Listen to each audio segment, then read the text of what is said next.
ओम शांति। आज का सत्य अनुभव बिल्कुल ही अलग है, क्योंकि आज का सत्य अनुभव है बीके सूरज भाई का, जिन्हें हम सब यज्ञ में काफ़ी अच्छे से जानते हैं। तो चलिए बिना देर किए सुनते हैं बीके सूरज भाई के जीवन से जुड़ा सत्य अनुभव। सच्चे दोस्त का नाता सबसे समीप का नाता है। जीवन में यदि कोई सच्चा दोस्त मिल जाए तो बोझ हल्का हो जाता है, और यदि भगवान ही दोस्त बन जाए तो कहने ही क्या। ऐसा ही कुछ अपने साथ भी हुआ। बचपन से ही अनेक दोस्त आए और गए। ज्ञान मार्ग में भी कई योगी दोस्त मिले, परंतु जब भगवान से दोस्ती हुई तो जीवन का रंग ही बदल गया। सन 1982 से मैंने भगवान को अपना दोस्त बनाया, क्योंकि मुझे एहसास हुआ कि यह खुदा दोस्त मुझे सबसे ज़्यादा प्यार करता है। एक दिन मैं आबू की पहाड़ियों में घूम रहा था। आपको बता दूं कि मैं योग अभ्यास हेतु अकेला ही पहाड़ियों पर बहुत जाया करता था। डर की तो बात ही नहीं थी, खुदा की दोस्ती का नशा जो था। उस दिन मन खुश नहीं था, कोई बात चिंतन में थी। मुझे संकल्प आया कि मेरा भी कोई अच्छा दोस्त होता तो यह बात उससे शेयर कर लेता। बस मेरा ये सोचना ही था कि मन में तीव्रता से बात आने लगी, मैं हूँ ना तुम्हारा खुदा दोस्त। यहाँ से गहरी हो गई मेरे खुदा दोस्त के साथ मेरी दोस्ती। मन की वो बात उसे सुना दी और मन हल्का हो गया। जब भी मन भारी होता तो मन की बात उसे सुना देता और मन हल्का हो जाता। याद रहे, भगवान की यह दोस्ती पवित्रता, ईमानदारी, सच्चाई व दिल के प्यार पर आधारित होती है। दोस्ती अर्थात दो सच्चे दिलों का मिलन। यदि दिल ही सच्चे ना हो तो दोस्ती नहीं टिकती। नाता जोड़ लेना तो सरल है, परंतु उसे निभाना व उसका सुख पाना, यही विवेकशीलता है। भगवान से अगर दोस्ती की है तो उसके यज्ञ के लिए हम क्या करते हैं ये बहुत मायने रखता है, उसका अतिशय महत्व है। यदि हम तो कुछ ना करें और उससे बहुत कुछ अपेक्षाएं करें तो हमें तृप्ति नहीं मिलेगी। मुझे आबू के हवा पानी के कारण बुखार अक्सर आता रहता था। हवा शुष्क व पानी कठोर था।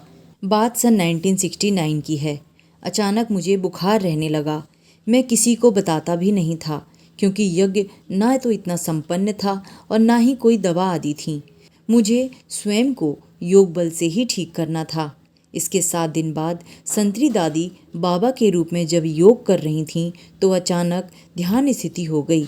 ऊपर बाबा ने मुझे इमर्ज किया और संतरी दादी को कहा कि बच्चे को बुखार रहता है, इसे 7 दिन देसी घी का हलवा खिलाओ। बस यह हलवा बुखार की ऐसी दवाई बना कि एक बार खाने से ही बुखार समाप्त हो गया। है ना कितना प्यारा खुदा दोस्त, कितना ख्याल रखता है। एक और अनुभव। यह बात सन 1970 की है। सद्गुरुवार की पूर्व रात्रि थी, यानी बुधवार की रात। चांद गगन में संपूर्ण छटा बिखेर रहा था। रात भी मानो दिन बन गया था और मैं छत पर घूमकर शिव बाबा से बातें कर रहा था। बाबा से मिले हमें कई मास बीत गए थे, जबकि बाबा प्रति सप्ताह आते ही थे। मन प्रभु मिलन को तड़प रहा था। हर बार कह दिया जाता था कि घर वाले नहीं मिलेंगे। मैं कह रहा था, बाबा क्या आप हमें नहीं मिलोगे?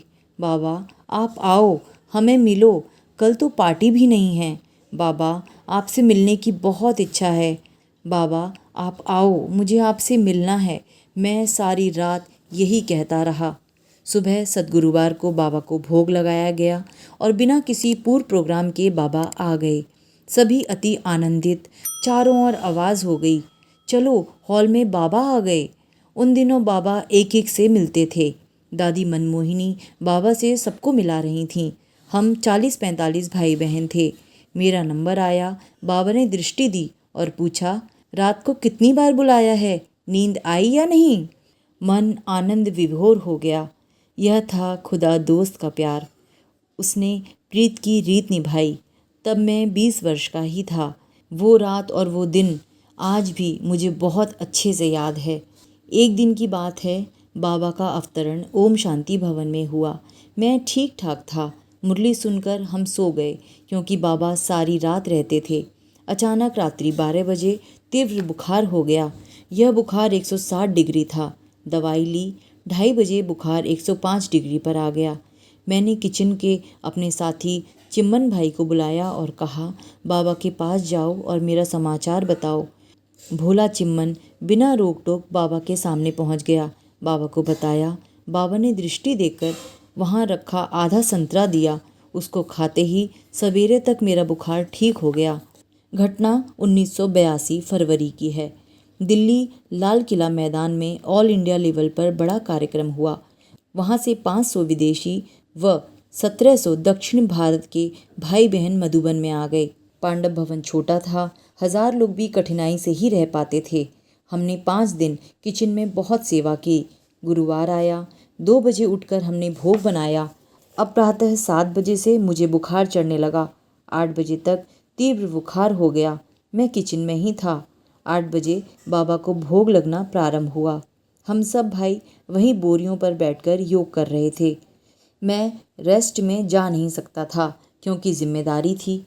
मैंने अपने खुदा दोस्त को कहा, दोस्त, friend in need is friend in deed. वही सच्चा दोस्त है जो आवश्यकता में काम आए। अब मुझे आवश्यकता है तुम्हारी मदद की। मेरा ये बुखार 4 दिनों के लिए हटा दो क्योंकि 3 दिनों में पार्टियों को जाना था। बस तुरंत खुदा दोस्त ने मदद भेज दी। 8 से 9 बजे के मध्य मेरा बुखार उसी गति से उतर गया जिस गति से चढ़ा था। परंतु 4 दिन के बाद प्रातः उसी समय बुखार लौट आया। हमारी इंचार्ज तब भोली दादी थीं, जिस पर भोलानाथ बहुत राज़ी था। उन्होंने भी हमारे साथ बहुत काम किया था। उसी दिन उन्हें भी तेज़ बुखार हुआ और वे जीवन में पहली बार बीमार होकर रेस्ट में गईं। फिर मैंने अपने खुदा दोस्त को कहा, प्यारे दोस्त, अब भोली दादी भी नहीं हैं, सारी जिम्मेदारी मेरी है। अब पुनः कुछ दिनों के लिए इस बुखार को अपने पास ले जाओ। और 1 घंटे में मैं पुनः ठीक हो गया। 5 दिन के बाद उसी समय बुखार पुनः लौट आया। जब भोली दादी ठीक होकर वापस आईं, अब मैंने रेस्ट किया और खुदा दोस्त से बातें करके मैं आनंद मगन रहा। वाह, खूब निभाई दोस्ती। तुम जैसा दोस्त पाकर मैं धन्य धन्य हो गया। मुझे तुम पर गर्व है। एक बार की बात है, दिल्ली में ORC के लिए ज़मीन ले ली गई थी। उसका फाउंडेशन स्टोन रखना था। सभी दिल्ली के ब्रह्मावत्सों का ब्रह्मा भोजन बनाने की जिम्मेदारी मेरी थी। जिस दिन हमें जाना था उससे 2 दिन पूर्व मुझे बहुत तेज़ बुखार हो गया। अगले ही दिन मैं ज्ञान सरोवर से मधुबन गया मुरली सुनने। मुरली जब समाप्त हुई तो मैंने अपने खुदा दोस्त को कहा कि कल मुझे कार से दिल्ली जाना है। आज मुझे ठीक होना है। अब मैं हॉल से बाहर जा रहा हूँ। जो भी डॉक्टर मुझे सर्वप्रथम मिलेगा, मैं समझूंगा कि आपने उसे मेरे पास भेजा है। उससे ही मैं ठीक हो जाऊंगा। बाहर निकलते ही मुझे मधुबन के डॉक्टर कैलाश भाई मिले। वो होम्योपैथी कॉलेज के वाइस प्रिंसिपल भी रहे थे। मैंने कहा, डॉक्टर साहब, खुदा दोस्त ने मुझे आपके पास भेजा है। शाम तक मुझे स्वस्थ होना है। उन्होंने मुझे दवाइयाँ दी और चमत्कार था कि शाम तक मैं ऐसा हो गया मानो कुछ हुआ ही नहीं हो। ऐसे मदद करता है मेरा वो भगवान, मेरा वो खुदा दोस्त। भगवान के बच्चे बुलाएं और भगवान ना आए, ये हो ही नहीं सकता। ये कहा है स्वयं भगवान ने। कितना सम्मान देते हैं वो अपनी महान आत्माओं के निमंत्रण को। मुझे जब भी क्लास करानी होती है या भाषण करना होता है, मैं अपने खुदा दोस्त को बुला लेता हूँ। बुलाते ही वो तुरंत आ जाते हैं। यही रोज़ का अनुभव है।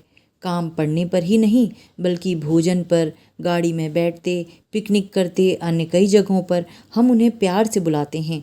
जहाँ भगवान आ जाएं, वहाँ ना विघ्न रहे, ना कठिनाई, और विजय और सफलता जन्मसिद्ध अधिकार बन जाते हैं। मुझे 10 वर्षों तक मधुबन में रात्रि क्लास कराने का श्रेष्ठ अवसर प्राप्त हुआ, परंतु पेट की गड़बड़ के कारण मुझे सिर दर्द रहता था। मैं जब 9 बजे रात्रि क्लास के लिए बैठता था तो अपने खुदा दोस्त को कहता था, अब 1 घंटे के लिए मेरा सिर दर्द ठीक कर दो और आ जाओ, आप ही क्लास कराओ। बस ऐसा ही होता था। मैं तो कहूँगा, बलिहारी इन बीमारियों की जिन्होंने मुझे खुदा दोस्त की दोस्ती के अनुपम अनुभव कराए।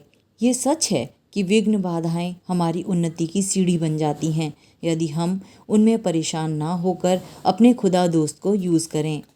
ये मेरा सर्वश्रेष्ठ भाग्य है जो कल्प के इस अंतिम जन्म में हमें भगवान का साथ मिला। परमपिता तो वे सदा ही थे, परंतु अपरम शिक्षक व परम सद्गुरु बनकर तथा खुदा दोस्त के रूप में हमारे पास आए हैं। ये हमारी भक्ति का फल है, यह पुण्य कर्मों का उपहार जो हम भगवान के बहुत समीप आ गए।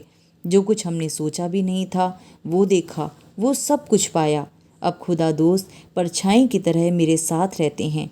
वो मुझसे बहुत प्यार करते हैं, वो मेरी बहुत केयर करते हैं। उन्होंने मुझे बहुत सुख दिया है, मेरे अंदर का संपूर्ण अंधकार समाप्त कर दिया। वो ही सच्चे खुदा दोस्त हैं। मैं युग युग तक उनका आभारी रहूँगा। तो ये था बीके सूरज भाई के जीवन से जुड़ा सत्य अनुभव। हम उम्मीद करते हैं कि आपको आज का ये अनुभव ज़रूर पसंद आया होगा। हम ऐसे ही अद्भुत अनुभव लेकर आते रहेंगे। अपना साथ हमारे साथ बनाए रखें और परमात्मा की याद प्यार में मग्न रहें। ओम शांति।